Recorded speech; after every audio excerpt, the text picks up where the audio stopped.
হরে কৃষ্ণ। সকল বৈষ্ণবের চরণে আমার প্রণাম। আজ আমি মোমো রেসিপি তৈরি করিব। প্রথমে মোমোর জন্য ময়দার ডোটা বানিয়ে নেব।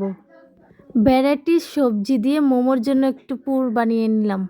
মোমো বানাবার জন্য একটি লিচি কেটে নিলাম। লিচিটাকে বেলে ভিতরে পুর দিয়ে মোমো শেপে তৈরি করলাম। আপনাদের ইচ্ছা মতো যে কোনো নকশা করতে পারেন। এখানে আমি 2টি নকশা দেখালাম। এইভাবে আমি একের পর এক সবগুলো মোমো বানিয়ে নিলাম।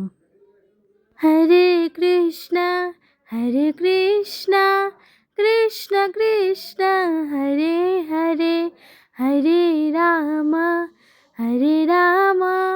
রাম রাম। মোমোকে ভাপ দেওয়ার জন্য চুলায় একটি হাঁড়ি বসিয়ে দিলাম।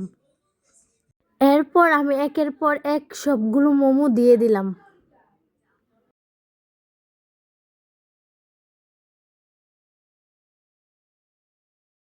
মোমোটাকে সিদ্ধ করার জন্য ঢাকনা দিয়ে 5 মিনিটের জন্য রেখে দিলাম। মোমোগুলো সিদ্ধ হওয়ার পর আমি ভগবানকে নিবেদন করলাম। হরে কৃষ্ণ। আমাদের ভিডিওগুলো যদি ভালো লাগে ফলো দিয়ে লাইক কমেন্ট করে পাশে থাকবে। এই যে আপনারা ভগবানের বুক দর্শন করেন, বুক দর্শনে দুর্ভোগ কাটে। জয় জগন্নাথ, জয় বলদেব, জয় সুভদ্রা মহারানী কি জয়। হরি বল। রাধে রাধে।